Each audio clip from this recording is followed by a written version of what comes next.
everyone once again. You guys surprisingly like us reacting to Bumble McFumbles. He seems like a nice guy. Good content. I honestly... He's good content, he's a nice guy, and he's an excellent orator. I honestly hope he doesn't have too much trouble with reacting. He seems like an overall nice guy, but please go support him too. Obviously, watch his stuff first. I hope so as well. We are very tiny compared to him. You'll probably watch his stuff first anyway. Honestly. Go watch it again, just to be safe. Like, the guy gets has been under a lot of stress lately. You might as well go support him twice. Wait, really? Yeah, the Silent Hill videos didn't do as well as he'd hoped. Oh, well, we'll watch those eventually too then, to help him. Yes. Because he deserves it, because he seems to put a lot of effort in his videos. Like, those Yu-Gi-Oh! Card intros and outros can't be easy to do. I kind of wish I'm actually curious. Once you set them up the first time, is it just subbing in new PNGs? Oh, like, it might be. Maybe.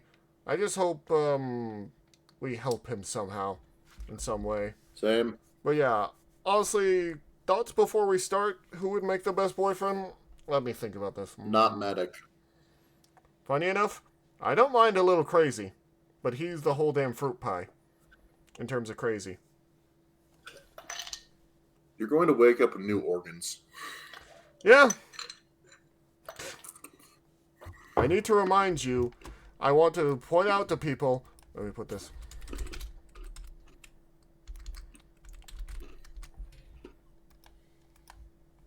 This is the kind of bad fox girl that I was talking about.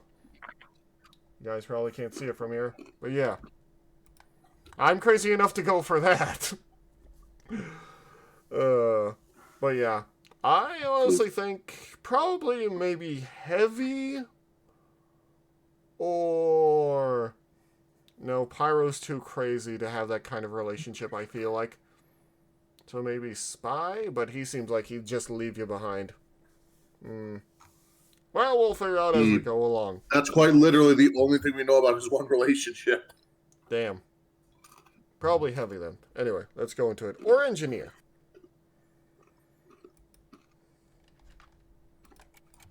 Let's go into this. No one can outthink Bullet. Team Fortress. Yeah. Are you getting nervous I haven't said 2 yet? One of the most famous games, not just in Valve's If we get 3, it's the sign of the apocalypse. Games released as far back as TF2 rarely get a fraction of the support it gets today, with player numbers reaching their peak within the last year. That's despite Valve really not treating it that way. Guess what joke aged depressingly well. I've said it before, but if you have a game that plays like Team Fortress 2, you've got a pretty popular game. But if you have a game that plays like this, with characters like that, you've got a cultural landmark. They have to be funny. No doubt owes its longevity to its character. True. At a time where shooter characters weren't really allowed to talk, the colorful personalities of the 9 mercenaries were a breath of fresh air. Definitely. There was only just released a feature-length horror film starring these guys. Oh, what? Then 2 minutes later, we're back in the conga It's called line. Emesis I've Blue. been It's stuck in fucking this horrifying. thing for 7 years. We might have to watch that one day. People are really attached to these characters. Oh, yeah. In clear a couple hours. So let's get even more attached. Oh, Which dear. TF2 merc would make the best boyfriend? But Jack, isn't talking about dating all these dudes kinda gay? Well, let me ask you, Buster, where's that kinda coming from? Okay, I need to look at the Yu-Gi-Oh cards. What is it? Oh, it's the Tri Brigade. I actually like a lot of these designs. Like, I want a kind of cool design from that wolf one right there. And the Cat Girl one is really cool. I don't know much about the Tri Brigade beyond their effects piss me off. The Tri Brigade basically seem to be a sort of mercenary group, I think, or they're a defense group full of either, like, you know, people with the ears and tails or people who are full-on part animal. Like, there's one dude who has the bird wings, and there's one dude who's just straight up a wolf with some sort of gas mask and axes. Or I think sure you don't mean for hire? The Fur Hires might be, but I think these guys are a defense group. I confused them a little for a second, but anyway. For hires are 100% Sky Pirates. Maybe. So, how do you determine which of these guys The is Japanese gonna make name is the best Skyfang. boyfriend, or husband, or eventual widow? Well, the Eventual system for widow. figuring this out is pretty simple. Thankfully, the most we're going to need to do when tackling gameplay is look for voice lines where the most personality comes out. Alright. Thank God! Supplementary material is where large amounts of the Merc's personalities are filled in, so across source filmmaker shorts, comics, and other promotional material, we'll be able to gather the information we need to declare hot or not. There are some pieces of information we'll need to disregard, however. Okay. For instance, Man vs. Machine implies that every class is a multi-billionaire due to being free to collect the money that Gray Man's robots run on. Yeah, That's no. not gonna be how this works. Every Merc is In fairness, they mostly spend that money on better guns like in the Spy mode. is incredibly well off. Someone like Soldier He's is definitely not rich. incredibly well. About that, No, he can't be rich. would you like to hear one of his lines in the last comic? Why does everyone think I don't have money? Because you live in a cave. Oh my god, he's one of those hobo billionaires. A cave with gold! He doesn't know how to spend the gold. He's not smart enough. He doesn't, but he does have a shit ton of precious metal. He knows it's worth something, but he's not willing to share it because he's too paranoid. You know, For the record, this was immediately after he was rescued from, I think, the Korean mafia. Like I said, I'm pretty sure he's just not smart enough or too paranoid to actually Over give the gold. $17. What? When Heavy pointed it out how stupid this was, the response was, if this is what we're willing to do over $17, then nobody's gonna fuck with us over something that actually matters. Yeah, that does set a precedent. All right. Heavy asked them if they can break a 20. They cannot. And in mid-speech, Heavy's just like, keep change. Dear God, this is how far Soldier's willing to go for $17. And Soldier was tied to a chair and being tortured at the time, and he actually didn't have the money. Of course. Anyway. Oh, there is an element of subjectivity to all this. Obviously. The rules of love are not as hard and fast as I wish they were. Though, I mean, there's probably some crossover. No napalm, no shooting at the medic, pay on the first date. What one person finds attractive, another might find repulsive. True. Some people like big muscles, other people like them skinny. Some people like arson, other I like people fluffy don't. ears. You do you. Just do it behind. I like monster Monster Girls. That's okay. With the admin out of the way, it's time to solve once and for all which one of these guys is gonna make the best boyfriend. Honestly, I've made that very clear how I like Monster Girls.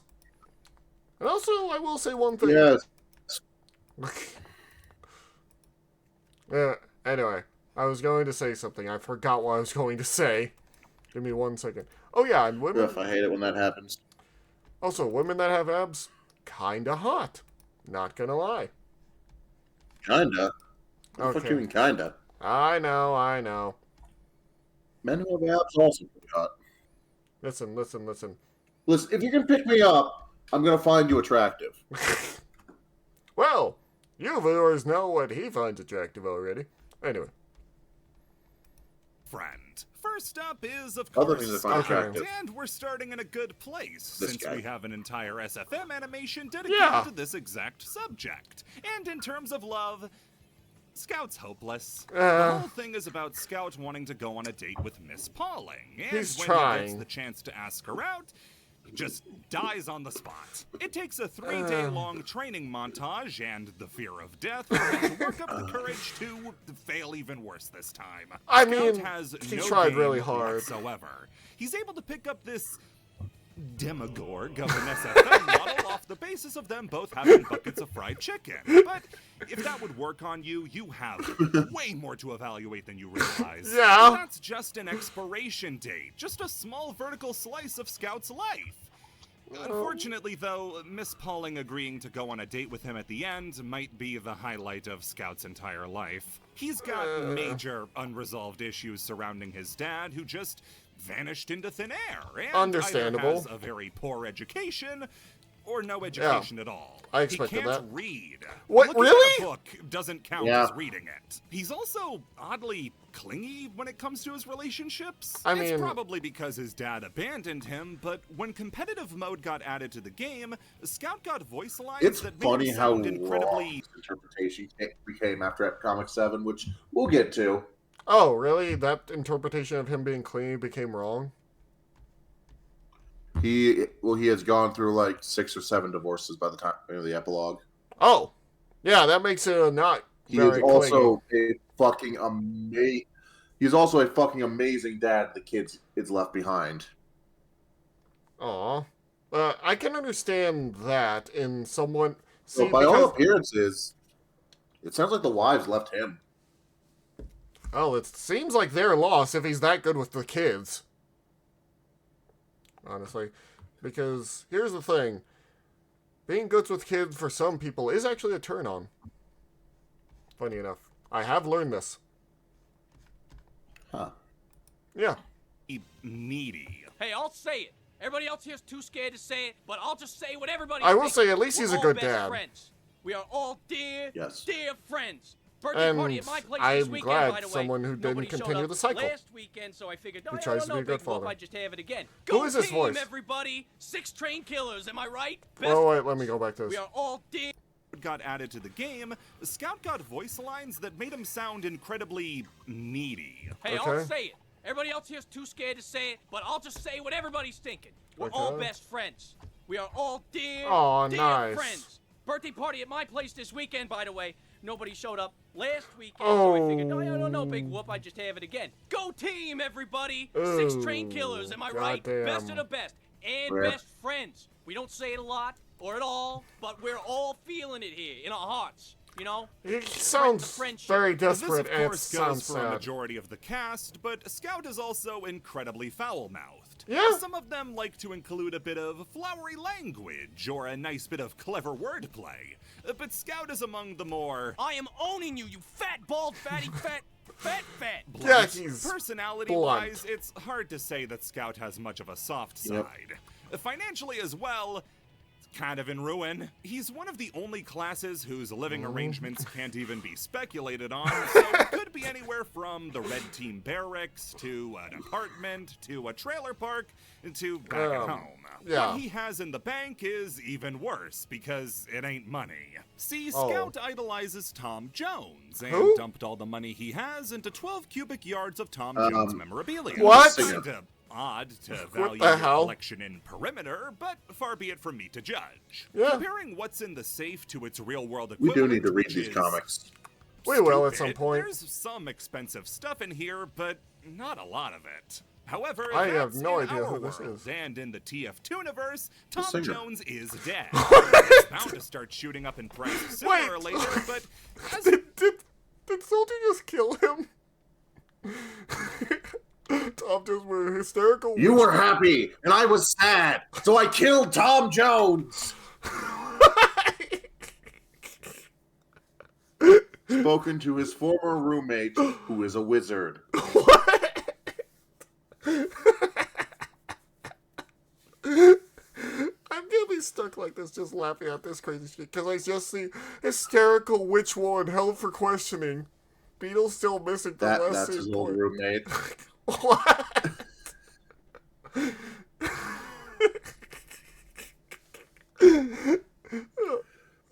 I'm done. He killed his roommate's lover and then framed him for the murder. Is this a picture of him? Yeah. Oh, He's Erasmus. What the hell? He's the fucking Halloween event boss. What the hell, Soldier? He's so sick of Soldier's shit. Everyone else being involved, just kind of proximity to Soldier. Soldier might be one of the most insane of them. And that's saying a lot. Yeah. It's for immediate funds for things like dates and presents. He doesn't have any of that. Water, scouts all but water. So that all has to sound pretty negative. You may start thinking that dating a gun-toting psychopath might be a bad choice. Well, yeah. But there are a few things that you can levy in Scout's favor. And the that top is? of the list is that he has the mandate of heaven. What? God himself admits that he created Scout as his gift to all women. This is just a dying delusion, right? Because why would God brag about having 3 foosball tables? I don't really know if the Heavenly Father has space for a 4th foosball table. Well, no, because in the same sequence, we can see Tom Jones is in heaven. And since Scout doesn't know that he's dead, that means that this is the actual, factual heaven. Tom Jones is then killed again. So he is actually the perfectly crafted man, and that does reflect. What? I don't know what to say to this. In fairness, I created you to fuck as many women as you can would explain the amount of divorces. What the hell? What does he see you December 4th, 1987? It's a date later, guys. What the hell? In him being incredibly physically fit. That's one of the better physiques among the mercenaries, is more conventionally attractive, enjoys comic books that he can't read, is the first non-Brazilian to discover how to do not just a double, but triple jump. Really, Scout's not the worst. Oh, he definitely. didn't get a good look at the podium, but you could do worse than Scout. And Yeah. it just so happens worse than Scout is who's next. Soldier! Oh, God, this is easy. So, the soldier... His real name is Jane Doe? Yep. What the fuck? Before there was Sexy Rat Lady, there was this guy. Hobbies, patriotism, raccoon. What does that mean? I'm not digging up the refrigerator every time a raccoon wants some sour cream, Erasmus. Sure. Oh, God, this is easy. Oh, my so, God. the soldier, real name Jane Doe, is as far from a partner as you could ever hope to get. Soldier is incredibly paranoid all of the time. Yeah, I can His tell. His home has not 1, but 2 fail-safes to kill anybody who approaches the front door with either a shotgun blast or neck snap. Oh my home, God. by the way, is most likely abandoned, with soldiers squatting inside. Said insides are littered with nothing but survival tools, discarded fast food containers, and army surplus supplies. That's not his only home, though. He does eventually trade up in the world and start bumming around someone else's house. Okay. That someone else is Merasmus, an ancient wizard who's older than time and responsible for making Halloween a TF2 player's Christmas. Oh my God. His problems don't just end at being paranoid, though. He's also incredibly quick to anger, has no sense of decency, and is jingoistic to the point of violence. Every single country on Earth is lesser than America in the soldier's eyes. I can tell. That probably makes him the most racist class. The Probably. fact that there's competition in that regard also should be a red flag, but you're already in too deep. At the same time, though, he's weirdly one of the softer characters in terms of his insults. He can't really put into words what he hates about each country, more so that he just hates them for not being American. Sure, he's pretty venomous to Demoman, but that's just how friends talk. You're like the Cyclops of Greek myth. Except you are Scottish, and I hate you! Don't let that fool you, though. He's gonna do detailed research on your ethnic background so he can accurately tell you which country to go back to. Wait, really? Also, if Scout has a poor education, a soldier is actively forgetting things every day. This is the guy whose main innovative movement method involves impromptu double amputations.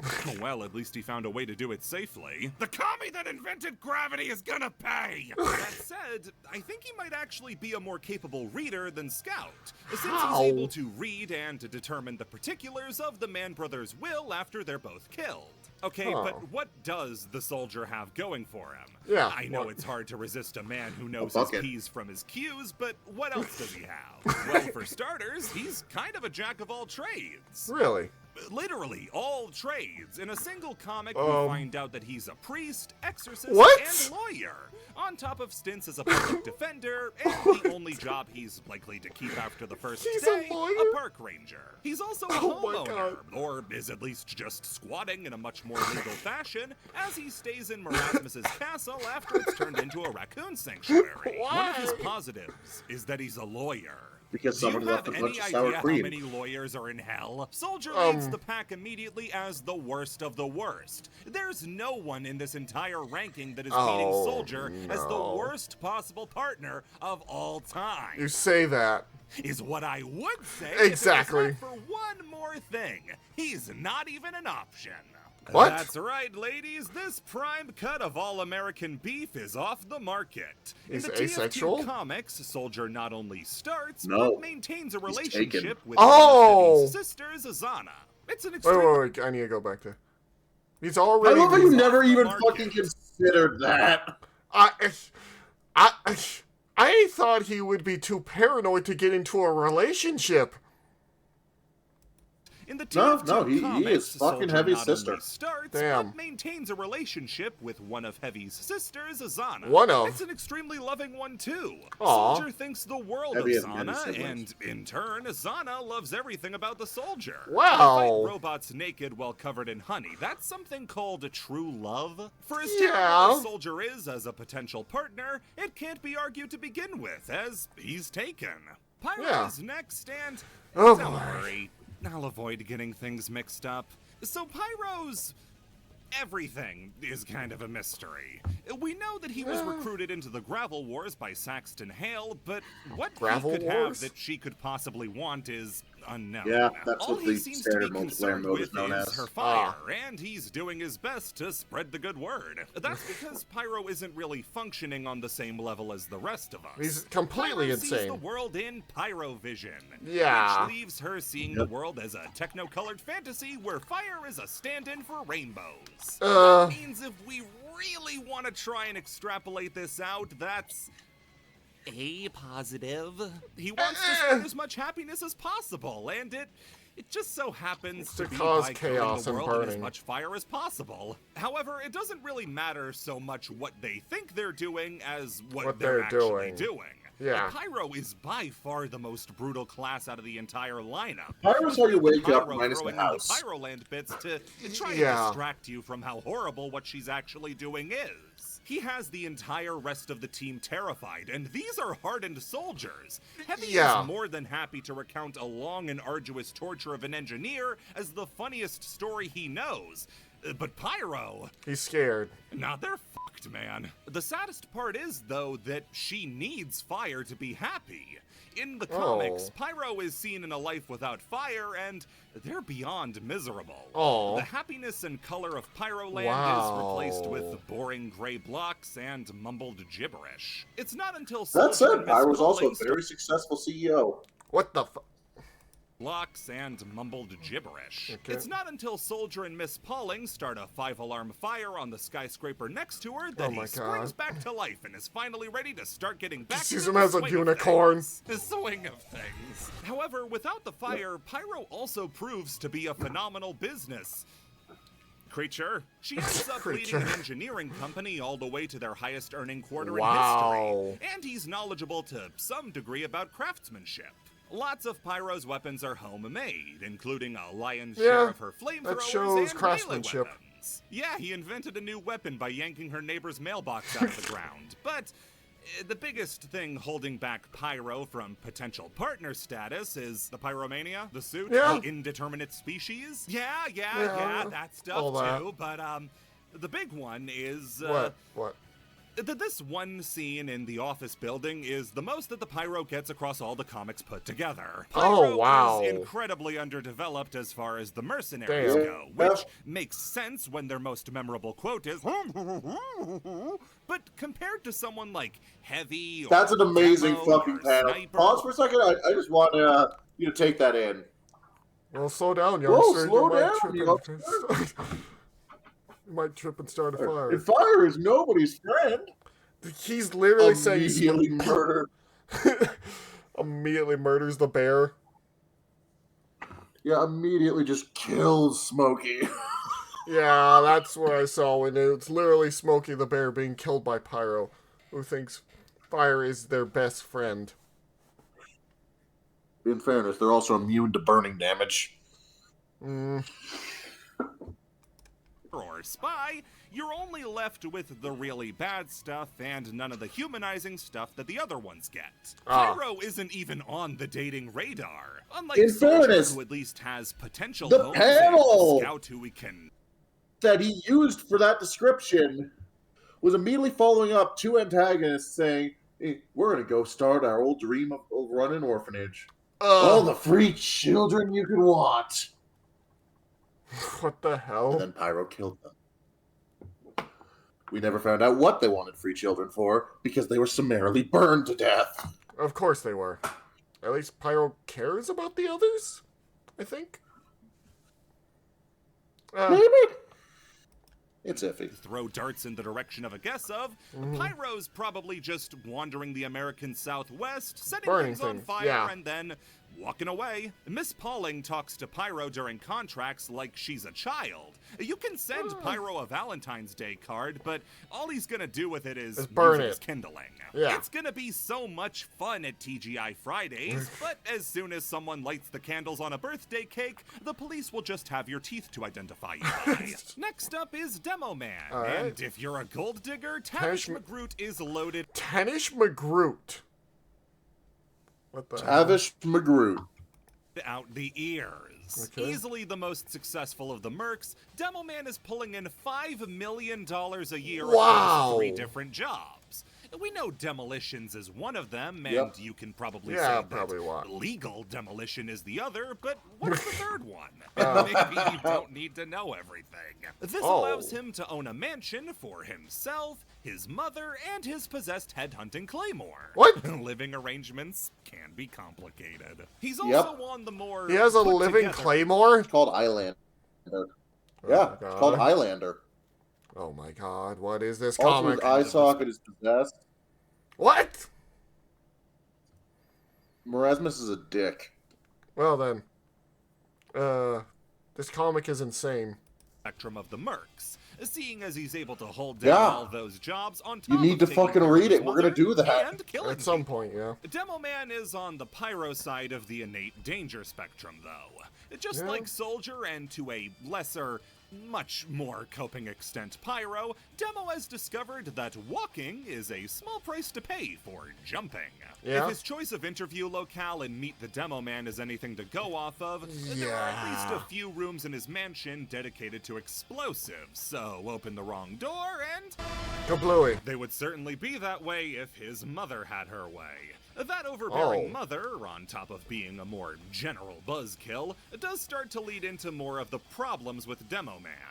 He has a very complicated upbringing, probably among the worst that we know of. Demoman spent a lot of his childhood in an orphanage before being adopted by his blood parents, since they needed to wait to see if his demolitions expertise would manifest. After that, he was tempted by the Bomonomicon into reading its dark secrets, which resulted in him losing an eye and creating Monoculus. What the is Bomonomicon? Yeah. Merasmus hired him to clean the library for a nickel, and he read the Bomonomicon. The hell? And the Bomonomicon into reading its dark secrets, which resulted in him losing an eye and creating Monoculus, which attacks Demo and the other mercenaries every Halloween. Demoman is very linked to magic, weirdly, with the Bomonomicon as well as the Eyelander, which is, again, a possessed sword that hungers to turn necks into vacant lots. What the hell? As well, we find out in the comics that the Bomonomicon and Monoculus have permanently cursed the Demoman's left eye socket. So that if he ever tries to fill the void, he'll get another Monoculus. Wonderful. All of this has manifested itself into an intense self-loathing in the Demoman, which comes out when he's drunk enough, which paints him as somebody who is incredibly embarrassed by his very existence. He does not sound happy to be a black Scottish Cyclops. On that topic, yeah, Demoman's a drunk. I'd say a drunken wreck, but really it's only a problem when he runs out. Not that he gets violent or anything. No, that's gonna happen, Scrumpy or not. What I mean is that in the TF2 comics, after not getting any booze and having to drink water for a couple of hours, Demo's body goes into a full-on shutdown. Wait, what? You might be hearing all these negatives and think, this is one of the good ones? You know who we're talking about, right? Demoman has certainly poisoned himself with booze beyond repair and attracts magic to himself like golf balls attract clubs. Well then. But he is on the good end of the spectrum. What that says about the spectrum itself is up for you to decide. If you want someone who seems to leapfrog the spectrum all... Mikhail. That's his only name, huh? Hobbies. Mikhail, yeah. Mikhail. Mika for short. I believe that's the name of an angel in the Divine Comedy, but I could be wrong. Do you mean Michael? No, Mikhail. It's a Russian name. I know, but anyway. Miniguns and coins. Together, though, that honor belongs to Heavy. How is he the worst? TF2's mascot seems to have had special care given to show him as the most least crazy person on Ah, the team. no, he's the best. Now, Never in all mind. fairness, Heavy has the deck stacked in his favor.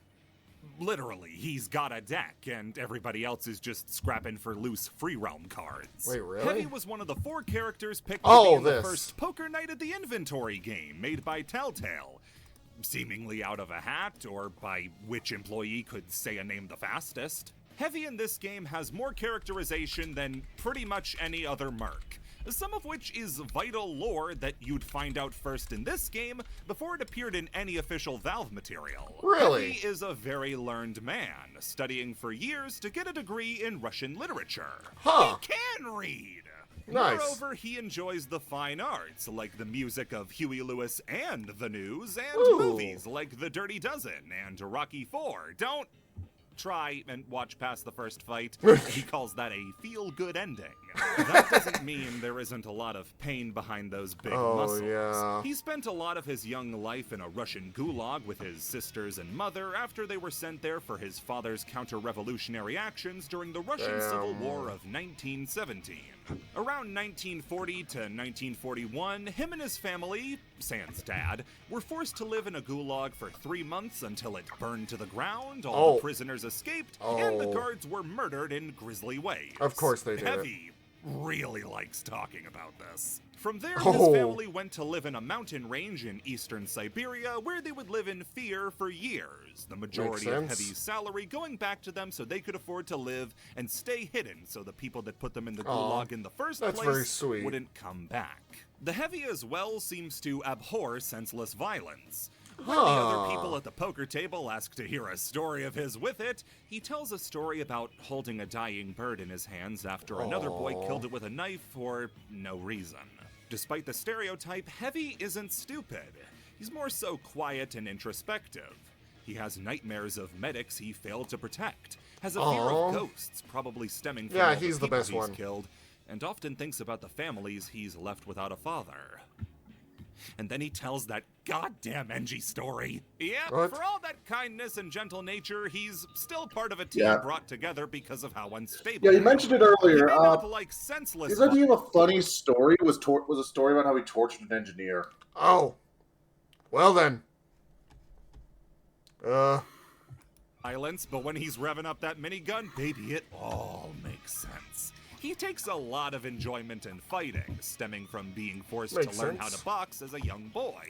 This may have developed into an unhealthy bond with his weaponry. Now, of course, it's important to feel comfortable using a gun on the battlefield and to upkeep it properly, but he's an overprotective father for a minigun. Oh! Then when he gets a new one, he gives it a lady's name. A redder flag couldn't exist. Oh, he's imagine father to all these a guns. guy's affection and your competition is a gun. Now imagine if it wasn't even a contest. Then there are the more vain aspects, like since how Heavy sends back the money that he earns to his family, he's probably not very wealthy and would live in a very utilitarian sort of lifestyle. Yeah, I can Just see keep that. exactly as much as he needs to survive and not a cent more. Even with that, though, it's hard to say that Heavy still isn't the best option by far. Just don't mention NG. Next up is NG. Oh! Oh, no. Dale what? Dale Carnegie. Carnegie. I was thinking it was like Carnegie, but yeah, Carnegie. Of all of his constituents, he's among the most successful. Sure, he doesn't make Demoman money, but he managed to invent turrets, dispensers, teleportation, as well as improve on his old family recipe, immortality machines. What? Those immortality machines have led him and his family to work for the Mann Brothers and Administrator for years, and that's likely to come with a healthy pay bonus. NG can do all this thanks to his whopping 11 PhDs in hard science. Oh! Without a doubt, he eclipses the rest of his team in terms of intellect, and has 11 more PhDs than the team's doctor. That doesn't mean he's a soft scientist, though. On top of building and designing all of his own machinery, he spent 10 years as a roughneck on Texan oil fields. As well, he's a southern gentleman. I will say, being a roughneck on oil fields, those there's a reason you get paid a lot for doing those. They're very dangerous. I would never take an oil field job no matter how much they paid me, just because that's how dangerous they are. Good. While he may smack-talk his enemies like the rest of the team, there are only a few from NG that come off as especially mean. Strangely, the most hateful ones are all directed towards Heavy. I'd hold back if I were him. Among the team, he's also the most personable, seeming to be on good terms with just about everyone. Sure, spies are a sticking point, but for Spy, the sticking point is his back. When you manage to make friends with Pyro and Medic, you're either very charismatic or a baboon on fire. In fact, despite being friends with a team of maniacs, it's hard to tell why NG's even lumped in with the rest of them. On a team with 8 other lunatics, NG feels kind of out of place. He's not much one for killing, kinda why he built the robots to do it. Oh, sure, the rogue battle NG will drop in with his Widowmaker and Gunslinger to make you wonder, I thought Scout was a lot faster than this. But those are their own breed entirely. Yes, sir, NG's about as safe a pick as you can get. He's a Texan. And does that work against him? I don't know. I feel like if you're setting out to date a mercenary, you want a bit of danger, a bit of mystery. Just a slight chance of dying from a random explosion going off. And if out of that crop you pick the one guy with stability, well then why did you show up in the first place? What? Besides, NG has the problem of being just a touch bland. He's safe. Sure, he's stoic, loves barbecue, and plays the guitar. But a man who has spent more of his adult life behind a level 3 sentry than he has talking to other people, this sounds like is gonna personal want a bias. Nice, simple, safe life. So go for NG if you want to play it safe, but if you're playing it safe, what are you even doing here? Now here's a guy where safe is Mr. the last Ludwig. word that comes to mind. Does he not have a first name? Beercraft. You only know him as Mr. Ludwig because that is what Satan referred to him as. What? Okay.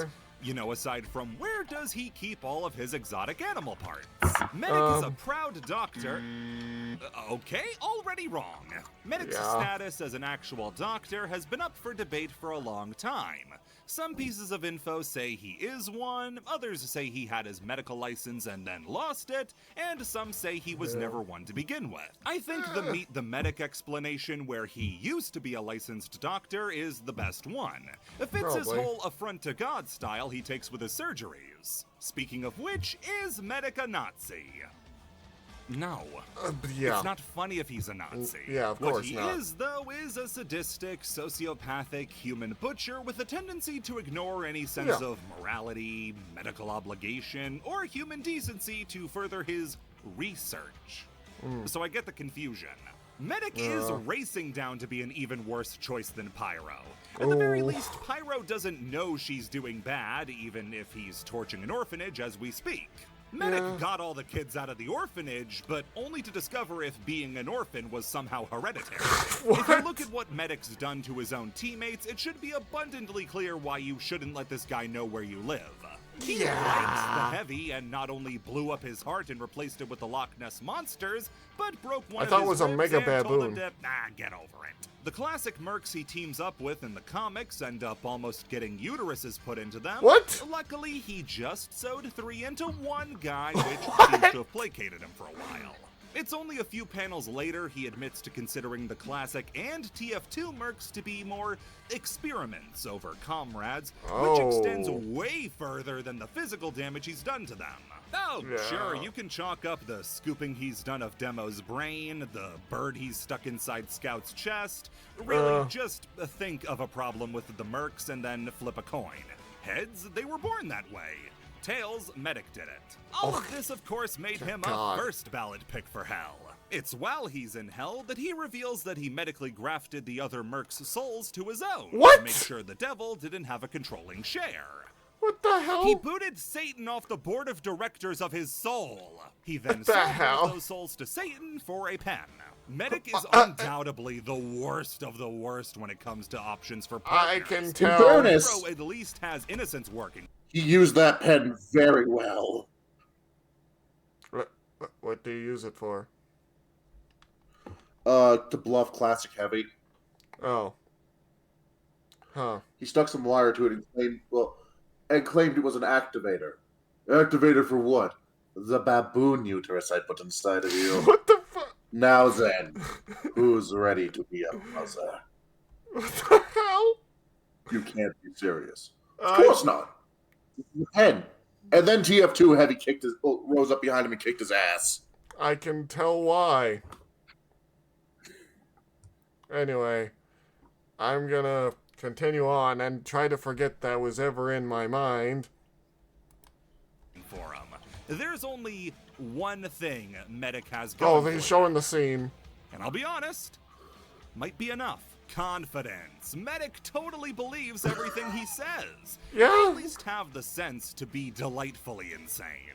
You're gonna get at least a nervous chuckle in as he explains how he's gonna replace your lungs with a Doberman's so you'll literally have that dog in you. What? It'd be great to have as a friend to hear about what he's up to next. No, none of this. As someone with working knowledge of your sleep schedule, absolutely not. Yeah, no. How much does Sniper Mr. piss? Mundy.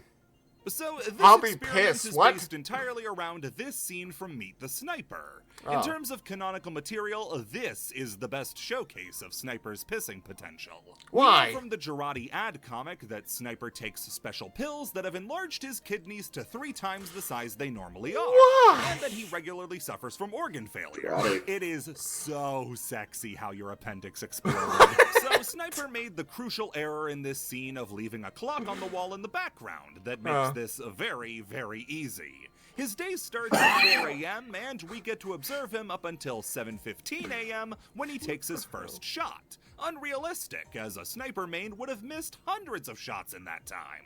Within the first 20 minutes of waiting, he already has to pee, and pisses around a fourth of a mason jar worth of piss. Okay. Then 20 minutes later, at 4:40, he rounds it out to a nice third. It takes until 5:30 for the next piss break to get the jar up Why are we halfway, doing this? But then around 5:45, he's not only the topped video. up the first one, but gotten to work on a new jar. But Before 6 o'clock, he's already topped that one off to the very rim and has gotten to work on a new one.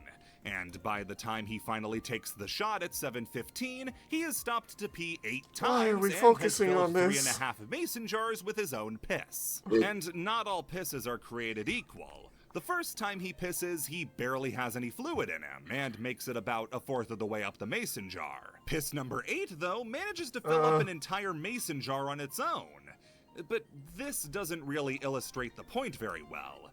We're gonna need to find a way to find the dimensions of a mason jar. By bringing this Why into are we doing Photoshop, this? making a line here, another funny. line here, a few more squiggly lines up here, that's Goku. That's not gonna help us, so you have to buy a real mason jar. This is the average mason jar, used for preserving, pickling, and the most unholy battlefield tactic known to man. These mason jars helpfully denote how much volume they have, filling 3 cups up to the fill line. With the 3 filled mason jars, Because as well as the halfway Sniper's filled pretty ones, solid accounting choice for were any not less for than filled ones this. among the bunch. Having it's the safe piss to a say lot? that Sniper pissed 10 cups worth of piss in a Yeah. little over 3 hours. In case you can't visualize that, And he's gonna leave it in jars around the house. fill her up, please. That's just all go off to a the single pot restroom. of coffee too.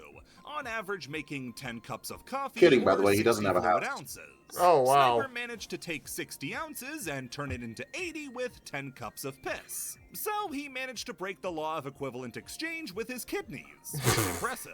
So if you divide out the time, Sniper takes 8 piss breaks over the course of 180 minutes, which comes out to a piss break every 20 minutes. Sounds absurd. Yes. What do you think the recharge time on the Gerardian game is? 20 seconds. Now, let's say we take the average of each piss break, and say that across the 8 piss breaks, Sniper pees the average of 10 fluid ounces worth of piss. On the very, very high end of the spectrum, the average man pisses 13 fluid ounces every 4 hours. That means that Sniper is pissing the same amount of a man who has to piss like a racehorse every 20 minutes. I tell you all this to say that any other trait the man has does not matter when he has to take a long piss every 20 minutes. At any given movie, he's getting up around 5 times to drain his dingo.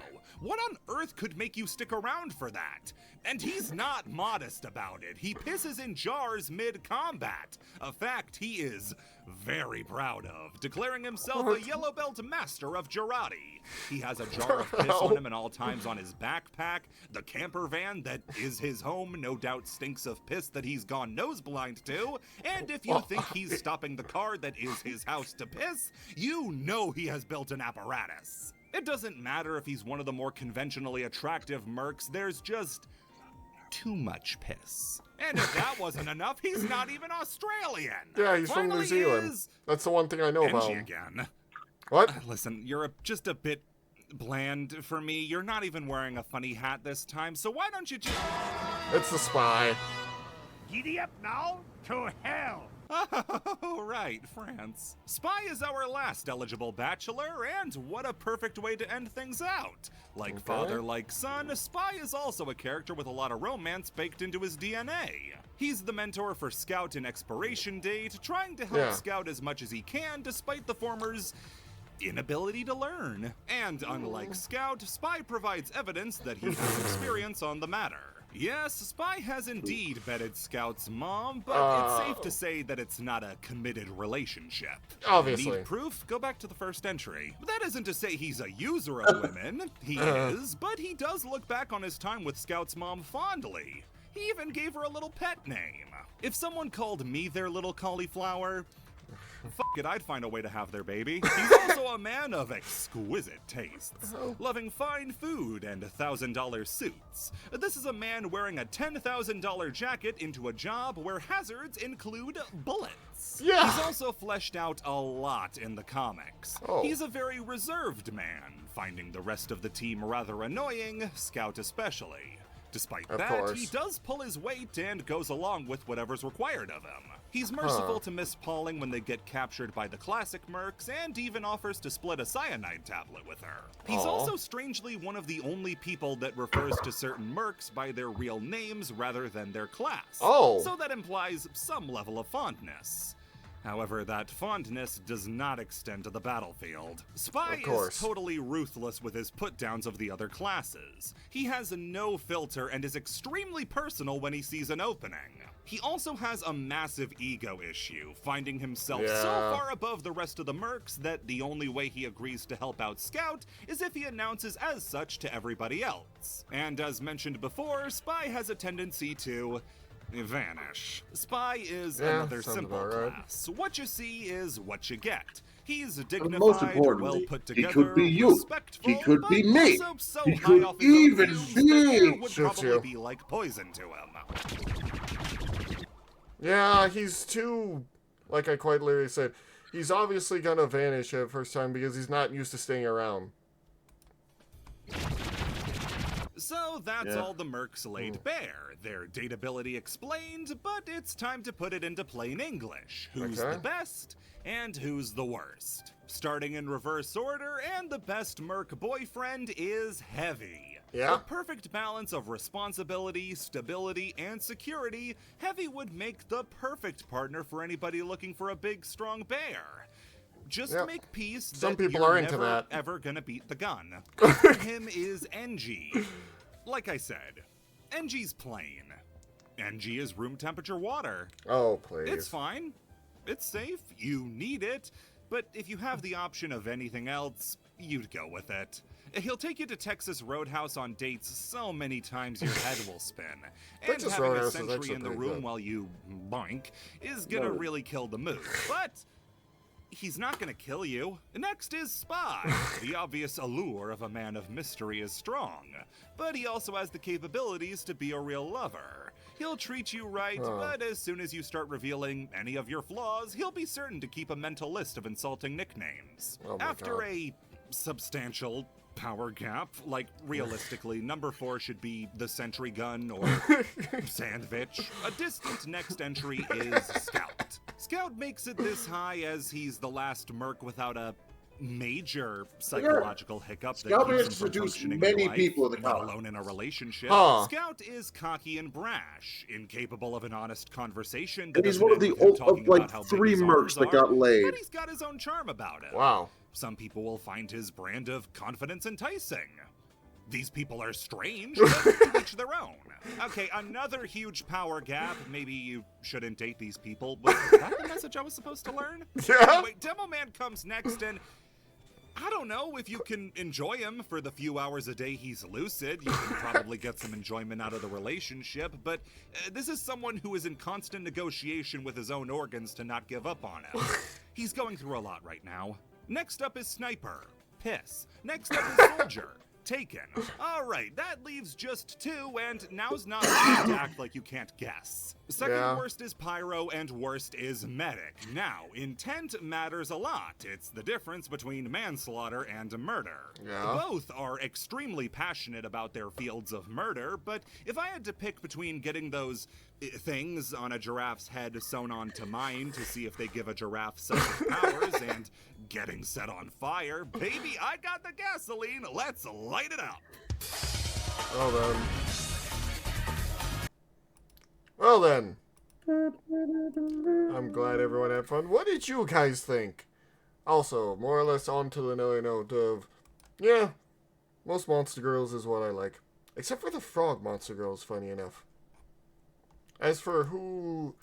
then again, I've never really liked Danger all that much. It honestly depends. But you guys, I've already gone off enough about what I like. Anyway, what do you guys think? Would you date any of these psychopaths? Honestly, the most normal one is Heavy and Engineer, which... Maybe. Yeah.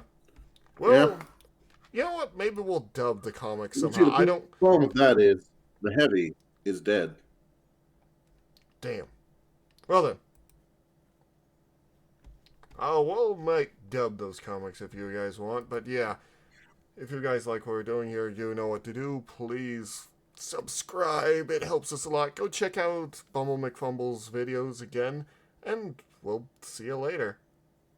We're always happy to listen to him ramble about something funny. Anyway, there, guys. Yeep.